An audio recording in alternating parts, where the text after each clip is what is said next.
কি হয়েছে গো, এভাবে ছটফট করছো কেন? সকাল থেকে দেখছি তোমার মুখটা কেমন যেন। কিছু বলবে আমাকে? আমি আর এখানে থাকতে পারবো না। উফ, কি গরম! এসি চলছে তবু শরীর ঠান্ডা হচ্ছে না, মনে হচ্ছে আগুনের মধ্যে বসে আছি। কপালে ঘাম জমে যাচ্ছে। এত গরম আমি জীবনে কখনো দেখিনি। এই গরমে আমার শরীর খারাপ হচ্ছে। তোমাকে দেখে মনে হচ্ছে হাঁসফাঁস করছো। একটু জল খাও, দেখি কিছুটা আরাম হয় কিনা। আমিও তো গরমে কষ্ট পাচ্ছি, কিন্তু তোমার অবস্থা দেখে আরো চিন্তা হচ্ছে। জানালাটা খুলে দিই। জানলা খুলো না, বাইরের গরম হাওয়া ঢুকলে আরো মরবো। এবছর এত গরম হবে ভাবতেই পারিনি। একদম টিকতে পারছি না, কিছু একটা ব্যবস্থা করো, না হলে আমি যে অসুস্থ হয়ে পড়বো। দেখো না, ঘরের বাইরে রোদ পড়ছে, মনে হচ্ছে সব গলে যাবে। এই শহরে থাকলে শ্বাস একেবারে বন্ধ হয়ে যাবে। একটা কথা বলি, গরমে এই দূষিত জায়গায় থাকলে মরে যেতে হবে। চলো গ্রামে যাই আমরা। সেখানে অন্তত একটু প্রাকৃতিক হাওয়া পাওয়া যাবে। গাছপালার ছায়ায় ঠান্ডা লাগলে ভালো লাগবে। মাটির ঘরে ঘুম আসবে মজা করে। গ্রাম? কি বলছো তুমি এসব? আমি কোনোদিন গ্রামে যাইনি। সেখানে গিয়ে কি করব? ওখানে তো কিছুই নেই, না আছে এসি, না আছে ভালো বিছানা, না আছে ঠিকমতো বাথরুম। আমি কিভাবে থাকবো? তুমি কি একটু ভেবে চিন্তে কথা বলছো না? হ্যাঁ, সেখানে মাটির ঘর আছে, সেই জন্যই তো বলছি গরমে খুব ঠান্ডা থাকে। তাছাড়া চারপাশে গাছপালা আছে। আমার কথা শোনো, ছোটবেলায় আমি ওখানেই বড় হয়েছি। জানি কেমন আরাম লাগে ওখানে।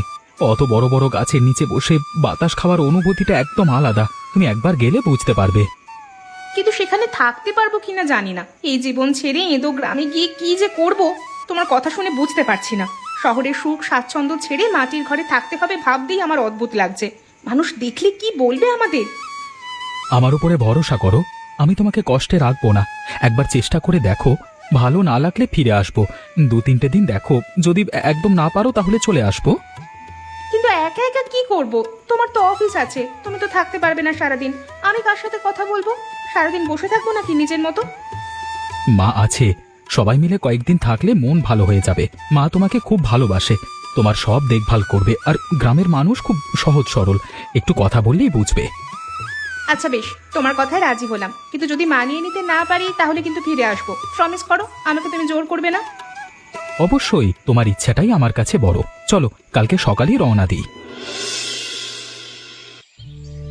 এই দেখো আমাদের বাড়ি তনয়া, কত সুন্দর দেখো, চারপাশে কত গাছ, কত সবুজ। শহরে এমন দেখতে পাবে না। ওই গাছগুলো থেকে আম পড়ে, আমি ছোটবেলায় কুড়িয়ে খেতাম, খুব মজা লাগতো। আর তোমারও লাগবে দেখো। তাহলে এখানেই থাকতে হবে আমাকে, এই ছোট্ট বাড়িতে? দেখে তো মনে হচ্ছে কতদিন রঙই করা হয়নি, দেওয়ালে শ্যাওলা ধরেছে। এত ছোট ঘরে কি মানুষ থাকতে পারে? ওমা, এসো এসো, দেখে যাও, আমরা এসেছি তোমার কাছে।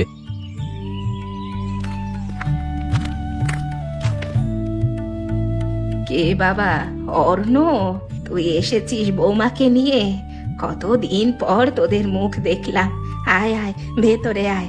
তনয়া, তুমি প্রথমবার আসছো, কিন্তু এই শ্বশুর বাড়িতে তোমাকে একটু মানিয়ে নিতে হবে।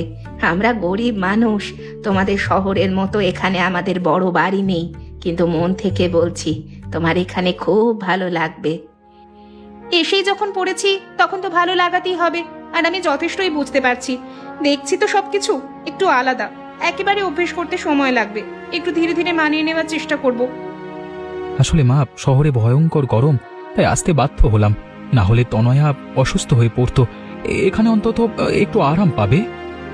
ভালোই করেছিস, কয়েকদিন তোদের দেখা পাবো। এতদিন একা একা থাকি, কেউই তো সঙ্গে নেই। তোরা এলে বাড়িতে প্রাণ ফিরে আসে, আমিও কথা বলার মানুষ পাই। এই মাটির ঘরে কতটা থাকতে পারবো আমি জানি না, কোনোদিন আসিনি এমন জায়গায়। শহরে বড় বড় উঁচু উঁচু ঘর বাড়ি, এখানে ছোট ছোট ঘর। পার্থক্যটা অনেকটাই শহর আর গ্রামের মধ্যে। সবকিছু আমার নতুন লাগছে, ভালো লাগবে কিনা তাও জানি না। তুমি চিন্তা করো না, এত শান্তি শহরে পাবে না। এখানে কোলাহল নেই, গাড়ির হর্ন নেই, শুধু পাখির ডাক আর বাতাসের শব্দ পাবে। রাতে ঘুমালে সকালে উঠলেই মন ভালো হয়ে যাবে তোমার। ভেতরে এসো, খাওয়া দাওয়ার ব্যবস্থা করি। অনেক দূর থেকে এসেছো তো, ক্লান্ত হয়ে গেছো নিশ্চয়ই। আমি তোমাদের জন্য ভালো কিছু রান্না করব, পেট ভরে খাবে। ঠিক আছে মা, একটু বিশ্রাম নিয়ে আগে। গ্রামের এই খারাপ মাটি রাস্তায় অনেকক্ষণ বসে বসে আসতে হয়েছে। চলো ভেতরে, তোমার ঘরটাই দেখাই। মা সব গুছিয়ে রেখেছে আগে থেকে। কি হয়েছে, নতুন জায়গা বলে ঘুম আসছে না? একটু ধৈর্য ধরো, মানিয়ে নিতে একটু সময় লাগবে সময়ের সাথে। নতুন জায়গার কথা নয়, তুমি বলেছিলে এখানে ঠান্ডা থাকে, আমি আবার দরদর করে ঘামছি। দেখো আমার শরীর একেবারে ভিজে যাচ্ছে, এই গরম আর সহ্য হচ্ছে না আমার, কোনো হাওয়াও নেই এই ঘরে। শরীর খারাপ করেছে নাকি? জ্বর আসছে? এখানে থাকলে তোমার সব শরীর খারাপ পালিয়ে যাবে। এখনো আসেনি, তবে আসতে দেরি নেই বিশেষ। আর তুমি মনে হয় সেটারই অপেক্ষা করছো। শহরের ঘরে এসি ছিল, এখানে পাখাও নেই, কিভাবে ঘুমাবো বলো? সারা রাত জেগে থাকবো নাকি আমি? একদম ঘুম আসছে না, গা আমার ঘেমে যাচ্ছে বারবার। তুমি ভালো জায়গায় আনবে বলে আরো বিপদে ফেললে আমাকে। ধৈর্য ধরো, কালকে ব্যবস্থা করব। আমি তোমাকে কষ্টে রাখবো না, কথা দিচ্ছি আমি। কি ব্যবস্থা করবে তুমি শুনি? এখানে এসি লাগাবে নাকি? এই গ্রামে বিদ্যুৎ ঠিক মতো থাকে কিনা তারই সন্দেহ। একটু আগে দেখলাম আলো একবার গেল। আমি কথা দিচ্ছি, তবে বিশ্বাস করো এখানে শান্তি পাবে। একটু সময় দাও, রাতটা কাটাও, সকালে ভালো হাওয়া দেয়, তখন দেখবে ভালো লাগবে। ধুর, তোমার শান্তি নিকুচি। যদি শান্তি না পাই তাহলে কিন্তু খারাপ হবে। তোমার সঙ্গে ঝগড়া করব, আর তাহলে তোমার কপালে ভয়ানক দুঃখ আছে। বলেছিলে গরম থাকবে না, এখন কি হচ্ছে? যাই করো, কিন্তু একবার চেষ্টা করে দেখো মানিয়ে নিতে অন্তত একটা রাত। কালকে সকালে আমি শহরে গিয়ে এসি নিয়ে আসবো। সত্যি? তাহলে আজকের রাতটা কোনো মতে পার করি। হ্যাঁ সত্যি, এখন ঘুমানোর চেষ্টা করো, একটু হাওয়া করে দিচ্ছি। এই দেখো কি এনেছি, সব সমস্যা দূর হয়ে যাবে, এবার আর গরমে কষ্ট থাকবে না। এই বাক্সের মতো কি নিয়ে এসেছি সেটা? লোকটা কে? কি করছে ঘরে? দেয়াল ফুটো করছে কেন? এটা এসি মা, ঘর ঠান্ডা থাকবে। শহরে সব বাড়িতে এটা থাকে, এবার আমাদের ঘরেও থাকবে, দেখবে কি আরাম হবে। হ্যাঁ মা, বৌমা এটা ছাড়া ঘুমাতে পারে না, আমরা চলে গেলে তোমার কাজে লাগবে, তুমিও আরামে থাকতে পারবে গরমে। ঠিক আছে, তাহলে মায়ের ঘরে লাগাতে হবে না, ওই ঘরেই লাগাও যেখানে আমরা থাকি। আর তাড়াতাড়ি করো, গরম আর সহ্য হচ্ছে না। রাতটা কোনো মতে কাটিয়েছি, সকালবেলায় মনে হয় আর বাঁচতে পারবো না। মা তুমি ভেবো না, এটা গ্রামের প্রথম এসি, লোকেরা দেখতে আসবে, তুমি গর্ব করতে পারবে। গর্ব দিয়ে কি হবে বাবা? আমাদের ঘর দুয়ার পরিবেশ সব যে নষ্ট হয়ে যাবে। মা একটু মানিয়ে নাও, আমরা অন্য ব্যবস্থা করব, তোমাকে চিন্তা করতে হবে না। ঠিক আছে, দেখ কি করতে পারিস। আমি যা ভেবেছিলাম তাই হয়েছে। এই যন্ত্র এসে গৃহস্থের সর্বনাশ করলো। এতদিন বাঁচতাম না নাকি?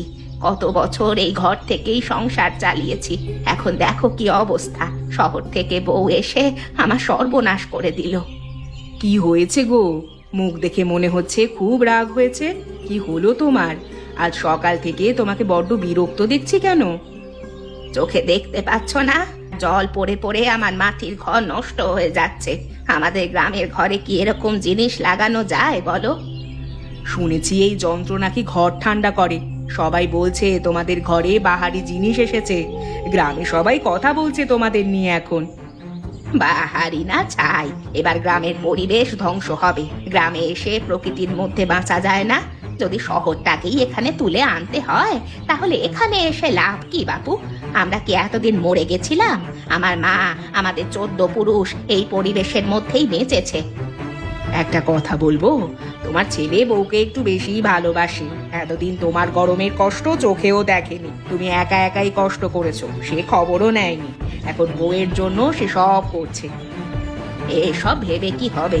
শহরের মানুষ গ্রামের প্রাকৃতিক জিনিসের কদর বোঝে না, তারা শুধু নিজেদের আরামটুকু বোঝে। এই মাটির বাড়ি নষ্ট হলে কি বা এসে যায় তাদের? সত্যি, কিন্তু এবার হয়তো বলবে তোমাদের মাটির বাড়িটা ভেঙে বড় পাকা বাড়ি করবে, তখন দেখবে তোমাদের কেমন সর্বনাশ হবে। যা কপালে আছে মেনে নেব, তবে এই পুরনো ঘর আমি ভাঙতে দেব না যতদিন আমার শরীরে প্রাণ আছে। সময় বদলাবে, ধৈর্য ধরো, ওপরওয়ালা সব দেখছেন। কি হলো আজকে বাইরে এত জিনিসের দাম কেন? গতকাল যা ছিল আজকে তার দ্বিগুণ হয়েছে দেখছি। এভাবে চললে আমরা গরিব মানুষেরা খাবো কি? হ্যাঁ, দাম আমার দোষে হয়নি, গ্রামে কারো বাড়িতে সবজি নেই, গরমে সব চাষ শুকিয়ে আকাল পড়েছে। দাম নেব না তো কি করব? আমিও তো ব্যবসা করি, নিজের ক্ষতি করে বিক্রি করব নাকি? তুমি না খেয়ে থাকবে বলে লোকের পকেট কাটবে? এটা ব্যবসা না, এটা ঠকানো বলে। দিন দিন তুমি নির্লজ্জ হয়ে যাচ্ছ। কি বলছো রঘুদা? আরে এ তো ডাকাতি, দিনের আলোতে ডাকাতি করছে লোকটা। ডাকাতি না, ব্যবসা। তোমরা বুঝবে না, যার জিনিস সে দাম ঠিক করবে, এতে তোমাদের কি? না কিনলে যাও। আমরা গরিব মানুষ, কোথায় যাব? আমাদের পেটে খেতে হবে না? ছেলে মেয়েদের খাওয়াবো কি? তুমি সেটা ভাবো না। তাছাড়া গরম কেটে এবারে বর্ষা আসার সময় হচ্ছে, সেটা ভুলে যেও না। তোমাদের জন্য ভাবতে ভাবতে আমি আমার লাভ ছাড়বো? তাহলে আমাকে আর সংসার চালাতে হবে না। আর বৃষ্টি আসলেও সবজির দাম আমি কমাবো না, কারণ তখন সবজি পচে যাবে।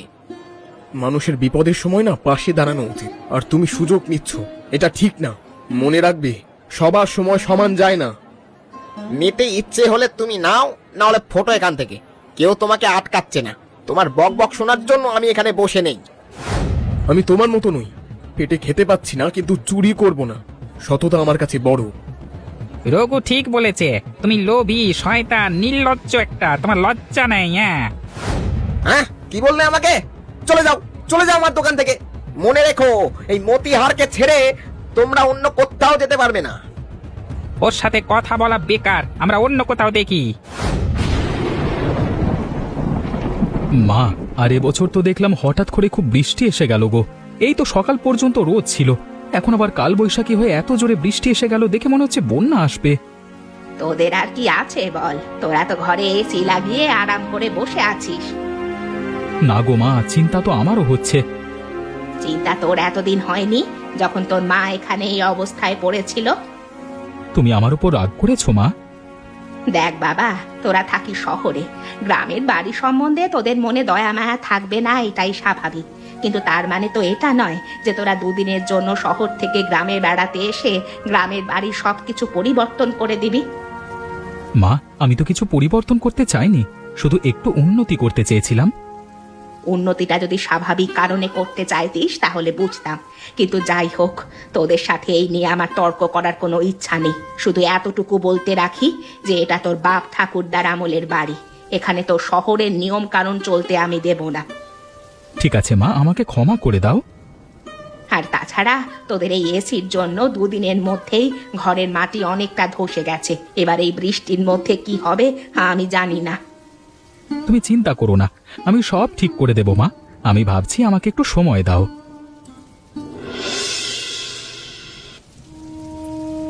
কি হয়েছে মা? কাঁদছো কেন? কি হয়েছে বলো আমাকে, এভাবে একা একা বসে আছো? তুমি কি বুঝবে? সারাদিন তোমাকে দেখিনি, এখন আমার কাছে এসে আর কি হবে? সারাক্ষণ যখন এসির মধ্যেই বসেছিলে, এখন যাও ওখানে গিয়ে বসো। মা, আজ আমার খুব কষ্ট হচ্ছে।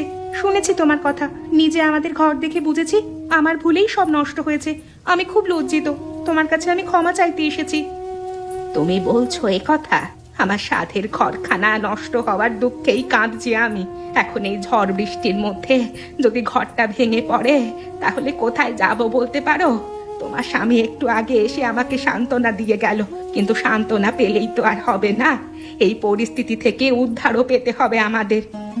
আমার গ্রামে এসে দিমাগ দেখানোর ফল আমি বুঝতে পারছি। এসি আনার জন্য জেদ না করলে এমনটা হতো না। আমি দোষী মা, আমি না বুঝে জেদ করেছিলাম। তুমি গ্রামের জীবন বোঝো না, শহরে বড় হয়েছো, তোমার দোষ আমি দিই না। আমাকে ক্ষমা করে দাও মা, আমি সব ঠিক করার চেষ্টা করব। তুমি কষ্ট পেয়েছো সেটা আমি তোমার মুখ দেখেই বুঝেছি। আমি দোষ দিইনি, কিন্তু ভবিষ্যতে কি খেয়ে বাঁচবো এই চিন্তায় রাতে ঘুম আসছে না। মাথা গোঁজার ঠাঁইটুকু হয়তো আমার ওপর থেকে চলে যাবে। দেখো দেখো বৌমা, চেয়ে দেখো, আমি তো নিজের চোখকেও বিশ্বাস করতে পারছি না যে আমাদের কপালে এত ক্ষতি ছিল। আমাদের বাপ ঠাকুরদার ঘরটা এইভাবে ভেঙে পড়বে আমি ভাবতে পারিনি। সত্যি মা, আমাকে ক্ষমা করে দাও। এই সব কিছু আমার জন্য হয়েছে। তোমার ছেলে দেখতে গেছে কোথা থেকে কোনো মিস্ত্রি পাওয়া যাবে কিনা। এই দেখো, এই সুযোগে যেন আবার পাকা ঘর তোমরা তোলার ব্যবস্থা করো না এখানে। দরকার হলে আমি গাছতলায় থাকতে রাজি আছি, তবু পাকা ঘরে আমায় বাঁচতে পারবো না। মা, শহরের আর কোনো জিনিস এখানে আমরা ফলাবো না, গ্রামে যা আছে ততটুকুকে নিয়েই আমরা ভালো থাকার চেষ্টা করব।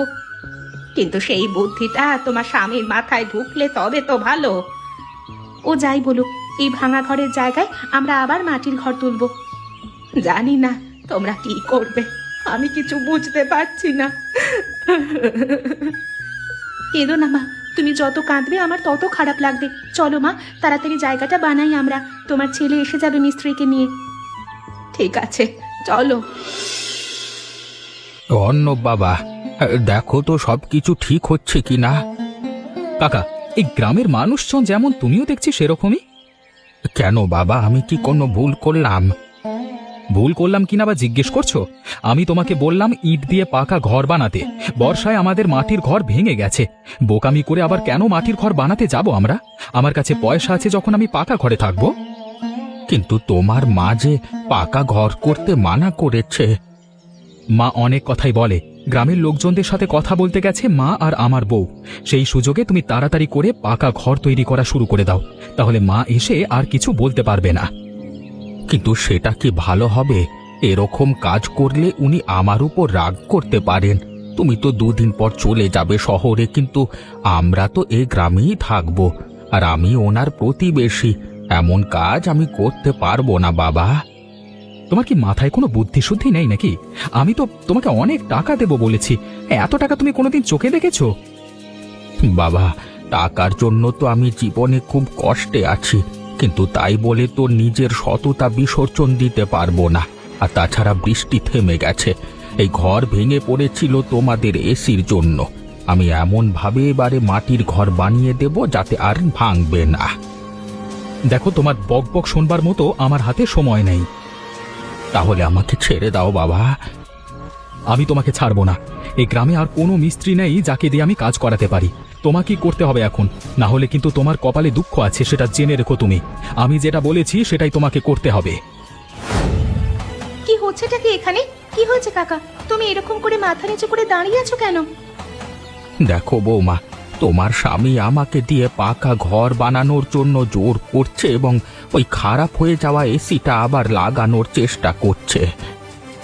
কি বললে তুমি এরকম করছো? তুমি আবার কেন এর মধ্যে মাথা গলাচ্ছ? আমি সবার ভালোর জন্যই করছি। মা এখন বুঝতে পারছো না, কিন্তু পরে বুঝবে। কিন্তু আমি সবকিছু বুঝে গেছি, তাই আমি তোমাকে পাকা ঘর আর বাড়াতে দেব না। কি বলছো কি তুমি? তোমার কি মাথা খারাপ হয়ে গেছে নাকি? আমার মাথা একদম ঠিক আছে বলেই বলছি। কিন্তু তুমি তো প্রথমে জেদ করেছিলে ঘরে এসি লাগানোর জন্য, পাকা ঘরের জন্য। আমি তখন জেদ করেছিলাম, কারণ আমি তখন সত্যিটা বুঝতে পারিনি। এখন আমি বুঝতে পেরেছি, যেখানকার মানুষ যেমন থাকে সেখানকার মানুষকে সেই পরিস্থিতির সঙ্গে মানিয়ে নিতে হয়। আর সেই শিক্ষাটা তুমি পাওনি। কাকা, তুমি ভালো শক্তপোক্ত করে একটা মাটির ঘর তৈরি করো এবং সেই ঘরেই আমরা থাকবো। আর যদি সেই ঘর আমাদের লোকটা পছন্দ না করে, তাহলে তার কোনো অধিকার নেই এখানে থাকার। আমি আর আমার শাশুড়ি মা এখানে থাকবো, সে যেন শহরে গিয়ে থাকে। তুমি এ কথা বলছো তনয়া? তাহলে তো আর কোনো সমস্যাই নেই, ঠিক আছে? মা, আমাকে ক্ষমা করে দাও। আসলে আমি নিজেই তনয়াকে এখানে নিয়ে এসে নিজেই ভুলে গিয়েছিলাম আমাকে কিরকম ভাবে থাকতে হবে। কোনো চিন্তা নেই বাবা, ভুল তো সন্তানেরা করে, কিন্তু মা হয়তো তাকে ক্ষমা করে দিতে হয়। আর তাছাড়া দেখ, আমাদের নতুন ঘরটা কত সুন্দর হয়েছে। আর সত্যি অভ্যাস হয়ে যাবার পর মনে হচ্ছে এই ঘরের শান্তি কোনো শহরের এসির ঘর দিতে পারে না। আমি এখন আর শহরে ফিরে যাব না, এখানেই থাকবো। তুমি তোমার অফিস করে ছুটির দিনে এখানে আসবে। আমিও সেটাই ভাবছিলাম, এখানের মতো শান্তি আর কোথাও নেই। সত্যি বলছিস তোরা? ঠিক আছে, আজকে আমি তোদের জন্য বিশেষ রান্না করছি।